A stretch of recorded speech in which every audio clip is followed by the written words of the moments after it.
देखिए उनके पास एक सिंगल पॉइंट एजेंडा बचा है कि कैसे गोलबंदी की जा सके, मजहबी तुष्टीकरण की जा सके, और इसके लिए आपको आने वाले दिनों में और भी ज्यादा भड़काऊ बयान दिखाई पड़ेंगे, और भी ज्यादा इस तरह के बयान दिखाई पड़ेंगे।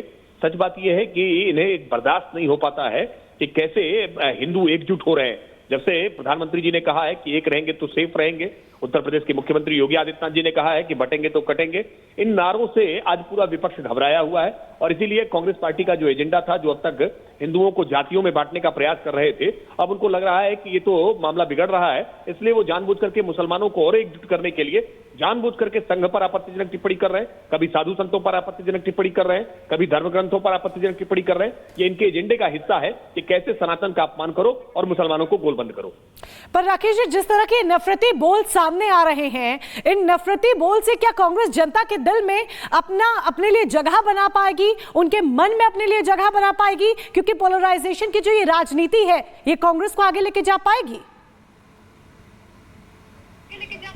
देखिए, कांग्रेस पार्टी तो बहुत न्यूनता तक पहले भी जा चुकी है। हमें याद है कि बाटला हाउस एनकाउंटर के बाद आतंकियों के मारे जाने पर कैसे सलमान खुर्शीद ने कहा था कि सोनिया जी की रात में आंसू नहीं रुक रहे थे। यानी आतंकियों के मारे जाने पर भी इनकी आंखों से आंसू नहीं रुकते हैं। ये कभी ओसामा को ओसामा जी कहते हैं, कभी ये जाकिर नाइक को शांति दूत का शांति मसीहा बताने का काम करते हैं। आतंकियों के खैरख्वाह कांग्रेस पार्टी से अपेक्षा भी क्या की जा सकती है, जब ये मजहबी तुष्टीकरण के लिए आतंकियों की प्रशंसा कर सकते हैं, उनके पक्ष में खड़े हो सकते हैं। तो निश्चित तौर पर जो भी देश के लिए काम करने वाले संगठन है, जो देश को आगे बढ़ाने वाले संगठन है, सनातन को मजबूत करने वाले संगठन है, या ऐसे तथ्य अवयव हैं, ये जानबूझ करके उनकी आलोचना करते हैं और उसके लिए किसी भी न्यूनता तक जाने को तैयार रहते हैं। चेक चेक चेक चेक बिल्कुल राकेश त्रिपाठी जी, लेकिन आप देखिए जो लगातार ये कहते हैं कांग्रेस कि हमने मोहब्बत की दुकान चलाने का फैसला लिया है, मोहब्बत की दुकान खोलने वाले, चलाने वाले आखिर नफरती बोलों के जरिए अपनी राजनीति को चमकाने का क्यों प्रयास कर रहे हैं? और इस तरह के बयानों के बाद देश की जनता को क्या समझने की जरूरत है? कभी जात पात के आधार पर लोगों को बांटते हैं, कभी नफरती बोल के जरिए अपनी राजनीति को चमकाने के प्रयास करते हैं। ऐसे में जनता के प्रति क्या मैसेज आपके लिए, क्या समझना चाहिए उन्हें? नहीं, देखिए, जनता इस बात को समझ रही है कि हिंदुओं को जाति में विभाजित करने का जो कांग्रेस पार्टी का षड्यंत्र था, पहले ये काम क्षेत्रीय दल किया करते थे, लेकिन पिछले दिनों में हमने देखा है कि कैसे कांग्रेस पार्टी ने इस बात को लेकर के एक बिल्कुल एजेंडा बना दिया था और कांग्रेस पार्टी लगातार हिंदुओं के भीतर जाति जाति जाति की रट लगाई हुई थी। राहुल गांधी अपनी हर पब्लिक रैली में जाति को लेकर के ही एजेंडा बनाया करते थे, लेकिन आज ये परिवर्तन महसूस कर रहे हैं कि देश में हिंदू एकजुट होता हुआ दिखाई दे रहा है। प्रधानमंत्री जी का जो आह्वान था, उसके बाद से एक बड़ी प्रतिक्रिया दिखाई दे रही है। तो अब इसलिए कांग्रेस पार्टी और अपने पुराने एजेंडे पर लौट आई है, जहां डॉक्टर मनमोहन सिंह ये कहा करते थे कि देश के संसाधनों पर पहला हक मुसलमानों का है। ये जो मजहबी तुष्टीकरण करने की उनकी रणनीति रही है, जो गोलबंदी करने की उनकी रणनीति रही है, अपनी उसी रणनीति पर वापस लौट कर आए हैं। और इसी मजहबी तुष्टीकरण के लिए वो कभी राष्ट्रीय स्वयंसेवक संघ को लेकर के इस तरह की बातें कहेंगे, कभी वो धर्म ग्रंथों को लेकर के कहेंगे, साधु संतों को लेकर कहेंगे, लेकिन हिंदू समाज इन बातों को देख रहा है और इसकी कठोर प्रतिक्रिया आपको झारखंड के चुनाव में। उसमें बड़ी बात यह है कि देखिए, कन्हैया कुमार का कल ही महिलाओं को लेकर बयान आता है, संत सनातन के लिए बड़ी बड़ी बातें सिर्फ कांग्रेस नहीं बल्कि पूरा इंडी गठबंधन कह रहा है, और महाराष्ट्र से ही इस तरह की बयानबाजियां हो रही हैं। क्या मुद्दे नहीं रह गए हैं कांग्रेस के पास कि शब्दों की सियासत कर रहे हैं?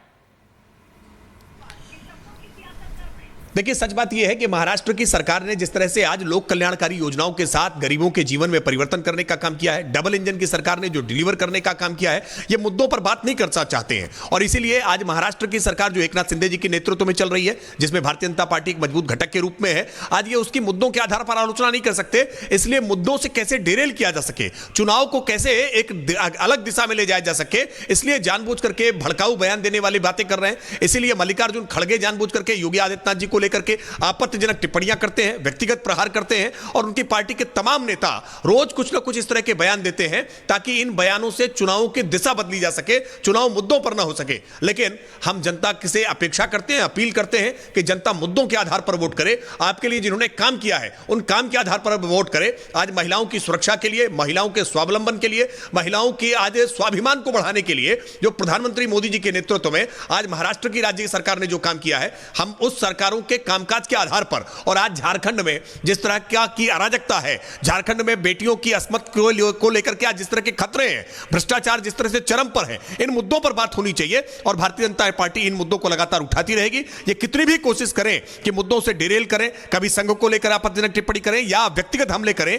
या साधु संतों को लेकर के हमले करें, हम इन मुद्दों से जनता को भटकने नहीं देंगे। हम एक रहोगे तो सेफ रहोगे किनारे पर लगातार कायम रहेंगे। लेकिन आप कह रहे हैं जनता को मुद्दों से भटकने नहीं देंगे, लेकिन क्या आपको यह महसूस नहीं होता जिस तरीके से महाराष्ट्र विधानसभा चुनावों को लेकर प्रचार करता नजर आ रहा है विपक्ष, वो सिर्फ और सिर्फ मुद्दों से भटका रहा है? और क्या आपको लगता है ये सब कुछ आलाकमान की शह पर हो रहा है कि बोल इस तरह के बोलो कि नफरत फैलाएं और ध्यान भटकाएं जनता का? हमने देखा कि कल राहुल गांधी अपनी रैली में फिर से अपने उसी पुराने एजेंडे पर, जैसा अभी उन्होंने 2024 के लोकसभा चुनाव में किया, वो खटाखट लेकर के फिर आ गए। वो जानते हैं कि जितना खटाखट करते हैं कांग्रेस उतनी सफाचट होती जाती है। लेकिन आज उनके पास मुद्दे नहीं है, वो उनके पास कोई विजन नहीं है, वो उनके पास लीडरशिप नहीं है। आज पूरी महाविकास आघाड़ी आपस में इस तरह से लड़ रही है, आज मुद्दों के आधार पर वो चुनाव लड़ नहीं सकते हैं। इसीलिए कैसे चुनाव को डिरेल किया जा सके, इसलिए जानबूझकर के इस तरह के प्रयास कर रहे हैं। लेकिन इन प्रयासों से उनको सफलता मिलेगी नहीं। महाराष्ट्र के चुनाव हो या झारखंड के चुनाव हो, दोनों ही जगह विपक्ष मुंह की खाएगा और भारतीय जनता पार्टी दोनों ही राज्यों में सरकार बनाने में सफल होगी। लेकिन राकेश त्रिपाठी जी, ऐसा क्यों होता है जब जब चुनाव नजदीक आते हैं तब ये इंडिया अलायंस और मुख्य तौर पर कांग्रेस जो है नफरती भाषा का इस्तेमाल करना शुरू कर देते हैं और अब जो है संघ को टारगेट पर ले रहे हैं, संघ को लेकर एक भ्रामक नैरेटिव सेट करने का प्रयास कर रहे हैं। आखिर संघ से इतना डर क्यों कांग्रेस को लग रहा है? देखिए 1925 में डॉक्टर केशव बलराम हेडगेवार जी ने जब हिंदू समाज को संगठित करने के लिए और देश में जिस तरह से एक बयार उस समय बहना शुरू हो गई थी, मुस्लिम लीग ने जिस तरह से कट्टरपंथ शुरू कर दिया था और तत्कालीन कांग्रेस में भी मुस्लिमों को लेकर के जिस तरह की एक उदारता दिखाई जा रही थी, जिसका परिणाम 1947 में देश की विभाजन के रूप में हुआ। राष्ट्रीय स्वयंसेवक संघ ने हमेशा से देश को पहले रखने का काम किया और देश के लिए एक देशभक्त पीढ़ी खड़ा करने का काम राष्ट्रीय स्वयंसेवक संघ ने लगातार किया है। संघ को लेकर के कांग्रेस पार्टी की घबराहट हमेशा रही है और इसीलिए संघ पर अलग अलग समय पर उन्होंने प्रतिबंध लगाने का भी प्रयास किया, लेकिन आखिरकार उनको सारे ये प्रयास उनके विफल हुए। संघ लगातार काम करता रहा है और आज देश में सबसे पुराना और सबसे बड़ा प्रतिनिधि संगठन आज है। इसलिए संघ को लेकर के उनकी पीड़ा बहुत स्वाभाविक है, उनके मन के भीतर रहती है, लेकिन संघ को काम के आधार पर पछाड़ नहीं सकते हैं, संघ की शाखाओं के आधार पर उनकी आलोचना नहीं कर सकते हैं। संघ के जो कामकाज आज चाहे वो वनवासी कल्याण आश्रम के क्षेत्र में हो, विद्यार्थियों के बीच में हो या मजदूरों के बीच में हो, अलग अलग संगठनों के माध्यम से संघ ने आज अपने काम को जनता तक, जन जन तक पहुंचाने का काम किया है। संघ की आलोचना नहीं कर सकते तो इस तरह के आज तुच्छ बातें करके जानबूझ करके जैसे संघ पर जो जिस तरह की बातें कही गई हैं, ये बातें उनके मजहबी तुष्टीकरण के एजेंडे को फेवर करने का काम करती है, एक मुसलमानों के वोटों को गोलबंद करने का काम करती है। इसलिए वो जानबूझ करके इस तरह की बातें कह रहे हैं। राकेश त्रिपाठी जी, बहुत बहुत शुक्रिया आपका रिपब्लिक भारत के साथ जुड़ने के लिए, अपनी बातों को रखने के लिए। और इसी बीच अब अगली खबर आपको बताएंगे अपने दर्शकों को, महाराष्ट्र चुनाव से जुड़ी हुई। दरअसल महाराष्ट्र में चुनाव है और ऐसे में विपक्ष के पास शायद मुद्दों की कमी हो गई है, क्योंकि जिन मुद्दों के आधार पर वो सत्ता पक्ष को घेरने का प्रयास कर रही है, शायद ये काम ना कर पाए, क्योंकि अब बात आ गई है हेलीकॉप्टर की जांच की। हेलीकॉप्टर रुकवाकर अगर जांच करवाई जा रही है तो उसकी शिकायत विपक्ष कर रहा है, आयोग से नहीं बल्कि जनता से। क्या यही एक तरीका रह गया है यहां पर विपक्ष के पास चुनाव जीतने का और महायुति को घेरने का? पूरी खबर इस रिपोर्ट में देखिए।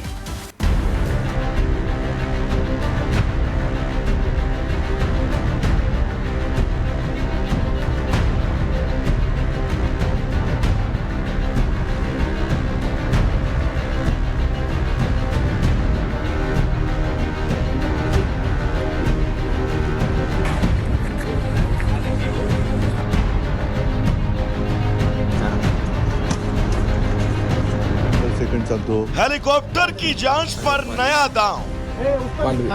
काय काळजी करायचं कारण नाही ना, बघा हो हर एक मिनिट वा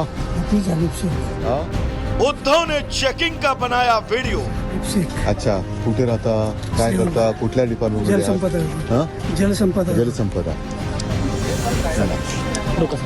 चला दादा, जय महाराष्ट्र। मला काय बॅगा तपासायच्या आहेत? अरे हो की नाही? महाराष्ट्र चुनाव में हेलीकॉप्टर की चेकिंग धीरे धीरे एक चुनावी मुद्दा बनती जा रही है। बीते 24 घंटे में प्रचार के दौरान उद्धव ठाकरे के हेलीकॉप्टर की 2 बार चेकिंग होने को लेकर अब नया घमासान जोर पकड़ रहा है।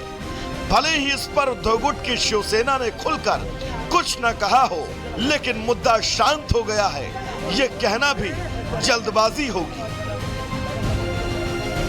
स्वागत आहे आपलं. काय करते बॅगा तपासते? सांगा नाव. एक मिनिट. बीती 12 तारीख को उद्धव के हेलीकॉप्टर की चेकिंग को लेकर महाराष्ट्र में एक नई राजनीतिक बहस शुरू हो गई थी। ये विवाद अभी थमा भी नहीं था कि 48 घंटे बाद फिर उद्धव के हेलीकॉप्टर की 2 जगह चेकिंग हो गई। एक बार फिर उद्धव ने अपना फोन निकाला और अधिकारियों का वीडियो बनाना शुरू किया। साथ ही उद्धव ने अधिकारियों से कई सवाल भी किए। चला दादा, जय महाराष्ट्र. तुम्हाला काय बॅगा तपासायच्या आहेत? अरे हो की नाही? मग सांगा ना, नाव बिव सांगा ना. काय मोठ्याने बोला ना. हफीज हबीब शेख. अच्छा, कुठे राहता, काय करता, कुठल्या जलसंपदा. अपने सवाल जवाब के दौरान उद्धव ने पूछा कि क्या पीएम मोदी और गृह मंत्री शाह के बैग और हेलीकॉप्टर की चेकिंग हुई है? ठीक आहे. हा, नीट राहा. सगळ्यांना तपासा, लोकशाही आहे. कारण मोदींना पण तपासलं पाहिजे, त्यांना वेगळं काढता येणार नाही. ठीक है, चल. यही नहीं, इस मुद्दे को उद्धव ठाकरे अब अपनी चुनावी रैलियों में भी जगह देने लगे और चुनाव आयोग की कार्रवाई की शिकायत दुनिया भर से कर रहे हैं। पंतप्रधान असो, अमित शाह असो, मिंधे असो, देवेंद्र असो, अजित पवार असो, यांच्या बॅगा जर का निवडणूक अधिकारी तपासणार नसतील तर महाविकास आघाडीचे कार्यकर्ते तपासतील. तसा प्रचाराला जो कोणी येईल त्याची बॅग तपासण्याचा अधिकार हा मतदारांना आहेच आणि तो आम्ही बजावल्याशिवाय राहणार नाही. लेकिन क्या उद्धव के दावे सही हैं? क्या सत्ता पक्ष के नेताओं के हेलीकॉप्टर की चेकिंग नहीं होती? खैर, उद्धव के दावे को चुनाव आयोग लगातार गलत साबित कर रहा है। आयोग ने भी अपनी ओर से सत्ता पक्ष के नेताओं के बैग की जांच के वीडियो जारी कर दिए।